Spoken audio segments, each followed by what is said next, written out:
Antes de que las bandas femeninas dominaran la escena musical en los años 90, un grupo de mujeres cambió para siempre el rostro del rock. The Bangles no solo hicieron que el mundo entero bailara con Walk Like an Egyptian,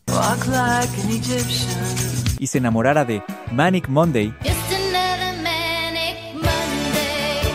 sino que también rompieron moldes con su talento genuino y su actitud auténtica. Estas mujeres no eran simplemente una banda pop más, tocaban sus propios instrumentos, escribían sus canciones y sus armonías parecían casi mágicas. Su sonido combinaba una energía punk con un mensaje feminista que las hacía destacar en una industria musical que no sabía cómo encajarlas en sus esquemas tradicionales. Esta mezcla de talento, rebeldía y autenticidad creó una historia fascinante que merece ser contada. Todo comenzó en una fría noche de enero de 1981, en un modesto garaje de Los Ángeles. Allí, Susanna Hoffs, Vicki Peterson y Debbie Peterson se reunieron en la casa de los padres de Susanna para explorar su química musical. Para romper el hielo, cantaron clásicos de los años 60, y de repente surgió una armonía perfecta, casi como por arte de magia. Se miraron sorprendidas, sabiendo al instante que debían formar una banda. Fue un momento instantáneo y emocionante, una chispa que encendió una leyenda del rock.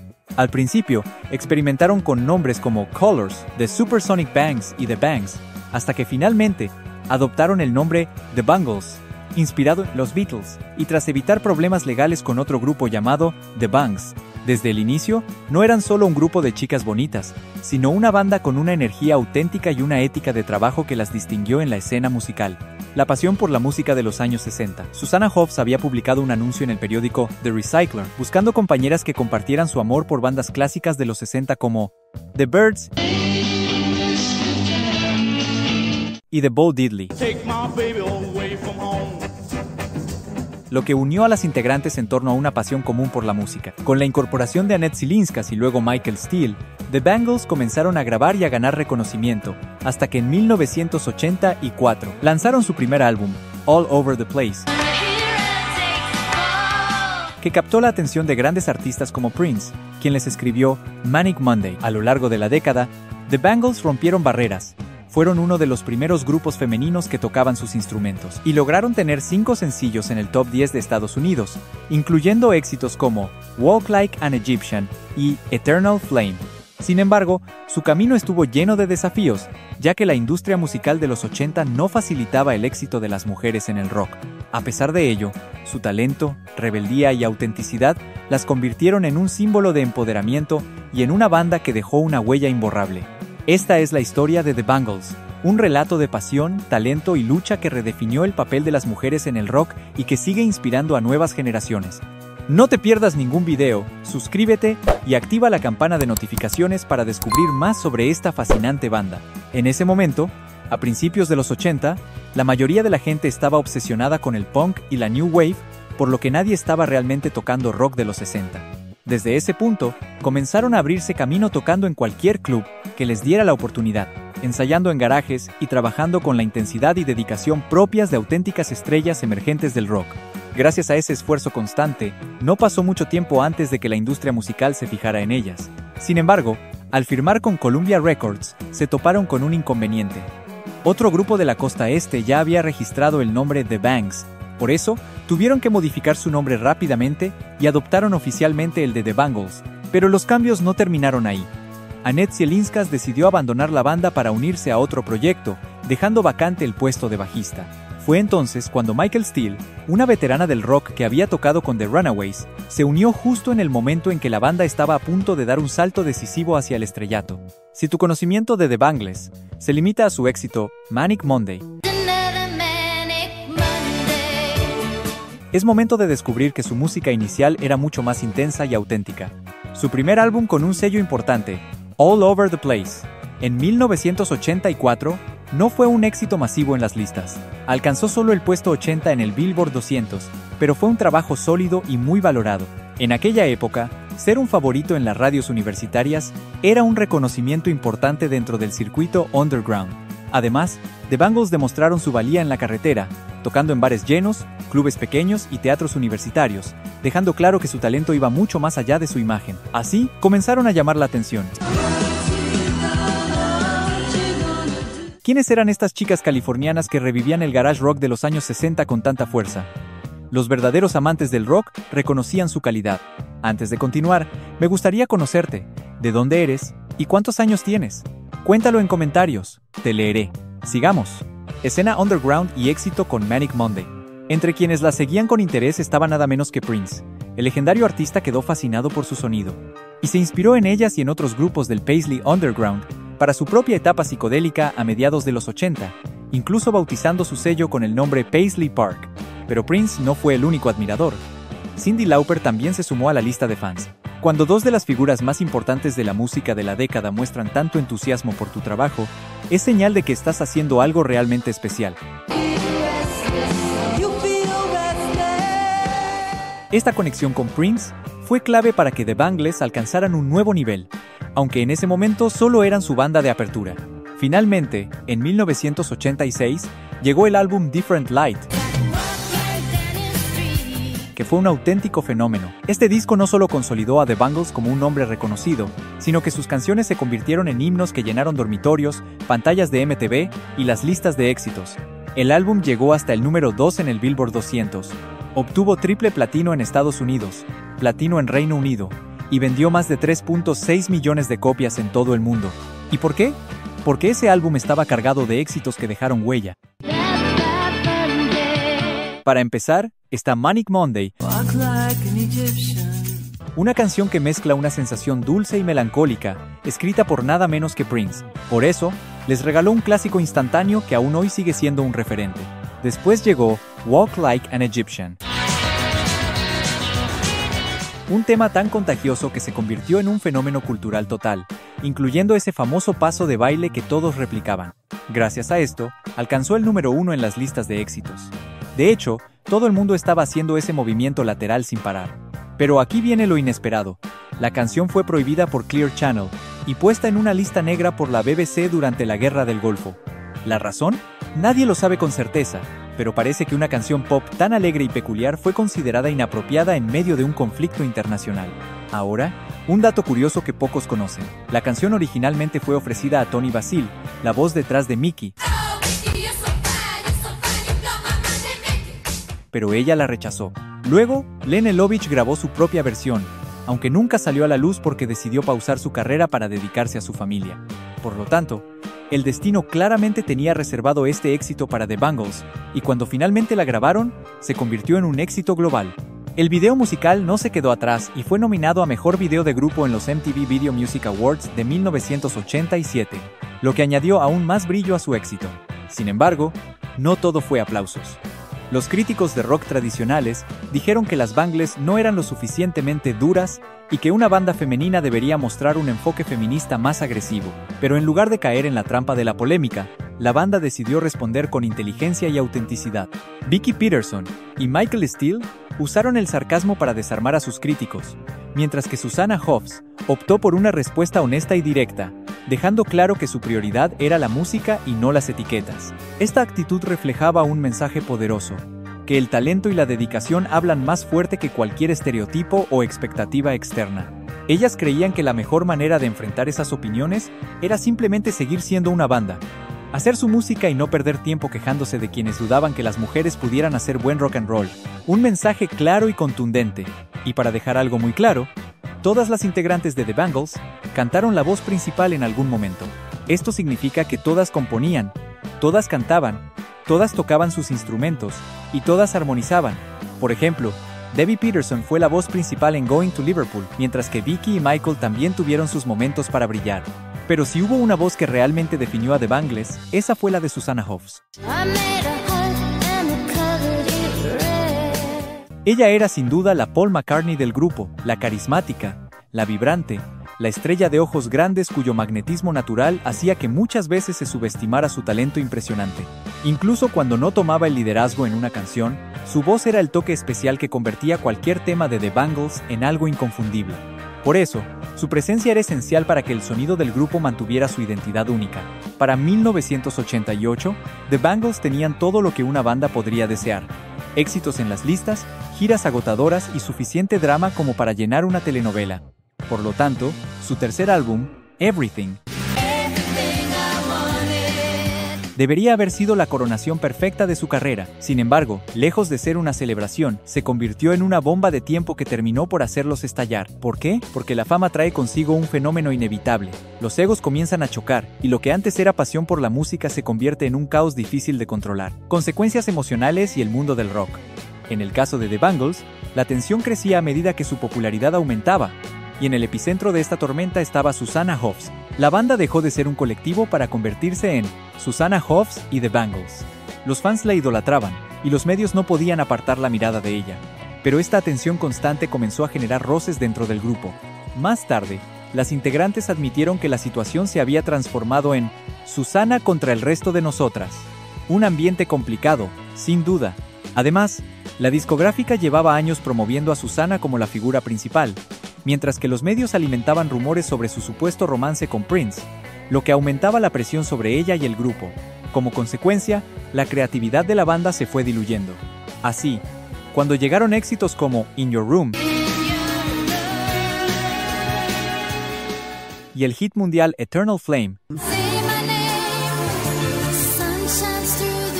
The Bangles ya funcionaban con dificultad como una unidad. De hecho, los seguidores llaman a Everything su álbum blanco porque cada miembro grabó por separado, intentando ignorar la creciente tensión que dominaba el ambiente. Para empeorar las cosas, la gerencia ofreció contratos en solitario tanto a Susanna Hoffs como a Michael Steele, lo que desató aún más la ira dentro del grupo. La situación llegó a un punto tan extremo que Steele, en un arrebato de furia, llegó a lanzar una silla a través del camerino. La banda reconoció que no supieron manejar sus conflictos de la manera adecuada, ni como suelen hacerlo otras bandas.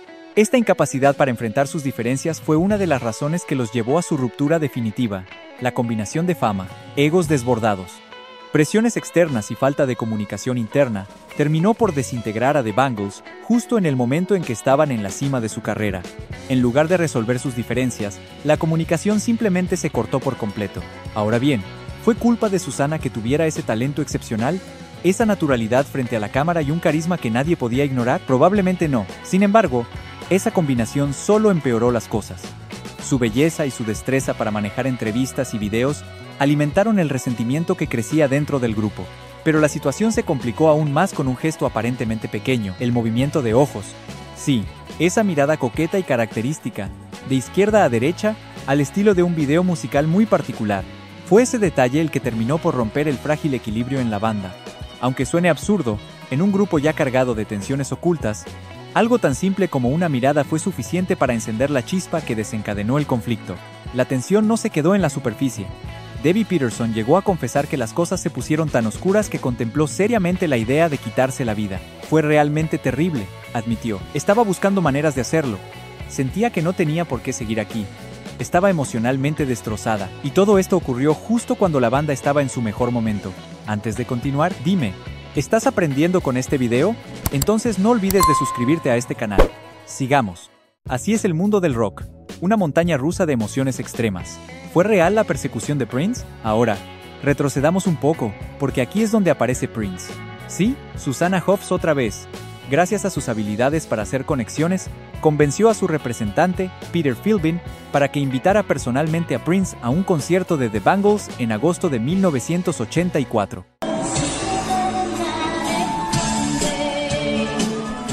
Aunque parecía poco probable, Prince apareció. En medio del show, sin previo aviso, subió al escenario. Además, Susanna le entregó su álbum Monday Maniac directamente a Prince. Él, conocido por su generosidad, disfrutaba regalando canciones, y esta entrega fue un gesto sincero y significativo. Esa conexión entre ellos se volvió legendaria. Sin embargo, con el paso del tiempo, la relación tomó un giro inquietante. Según un libro de Hachette Book Group, la admiración de Prince por Susanna se convirtió en un seguimiento obsesivo. Comenzó con pequeños detalles, mensajes dejados en el autobús de la gira, su presencia constante alrededor de la banda y la amenaza de aparecer inesperadamente en el escenario. Luego fue más allá, su limusina morada aparecía misteriosamente en los sitios donde estaban, aunque él nunca bajaba. La banda llegó a admitir que sentían que lo seguía. Aunque Prince era un genio musical, incluso los genios pueden tener comportamientos perturbadores, y lo extraño no terminó ahí. Ser una banda famosa implica recibir correspondencia de fans, y eso a veces significa recibir regalos que dan miedo. Por ejemplo, Vicky Peterson recibió un collar hecho con huesos de pollo, Sí, alguien pensó que eso era un regalo adecuado para ella, pero lo peor fue cuando Susana recibió un frasco con un líquido turbio, blanco y viscoso. No hace falta decir lo desagradable que fue. Tras eso, The Bangles establecieron una regla estricta: usar guantes para abrir el correo de los fans, porque nunca se sabe qué pueden enviar. La separación y vida actual. En 1989, The Bangles se separaron abruptamente, justo cuando planeaban una gira internacional. La carrera en solitario de Susanna Hoffs tuvo algunos éxitos, pero no alcanzó el mismo nivel.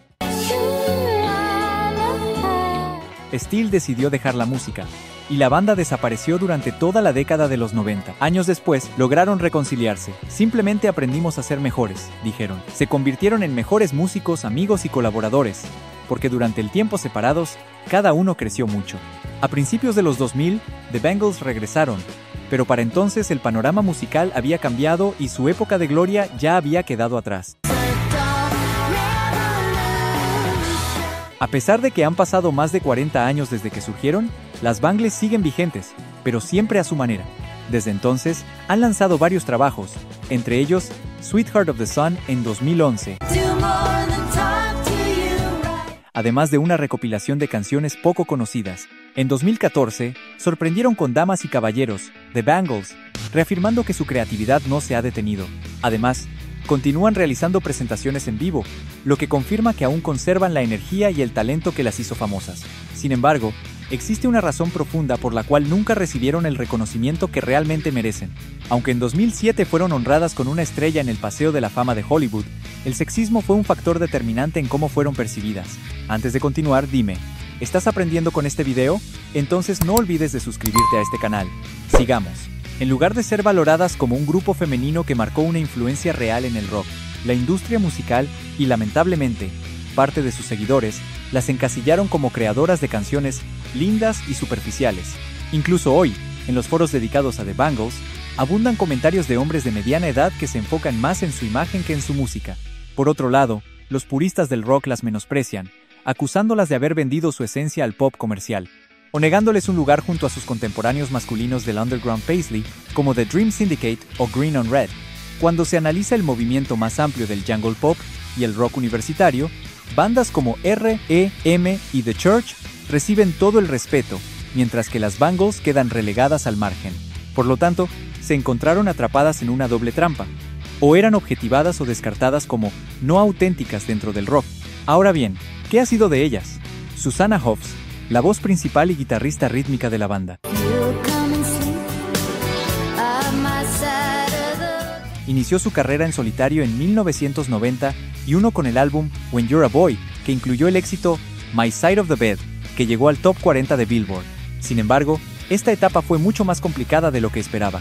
Ella misma ha comentado que hubo muchas tareas nuevas y desafiantes que tuvo que aprender desde cero. Durante los años 90, la maternidad la llevó a una crisis de identidad, especialmente porque su esposo, Jay Roach, director de Austin Powers, estaba alcanzando gran éxito en Hollywood.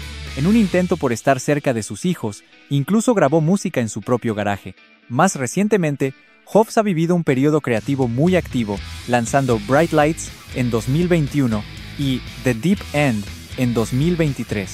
Además, debutó como escritora con la comedia romántica This Bird Has Flown en 2023, la cual fue muy bien recibida por la crítica.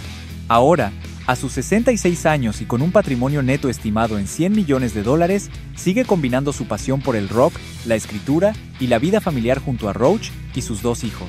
Por su parte, Vicki Peterson, la guitarrista principal, no bajó el ritmo tras la separación de la banda. Participó en grupos como Continental Drifters y Psycho Sisters, e incluso hizo de telonera para The Go-Go's en una gira. En 2003 se casó con John Causill, miembro de la famosa familia musical The Causills. Para 2017, ambos formaron la banda Action Skulls, junto al actor y músico Bill Mumy, con quienes lanzaron el álbum A Different World.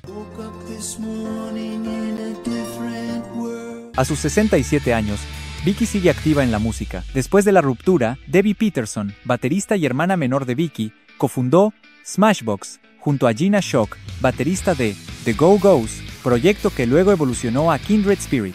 Casada desde 1989 y con 63 años, Debbie tiene 2 hijos y continúa tocando, habiendo colaborado con el fallecido John Weeks y la banda The No Owns.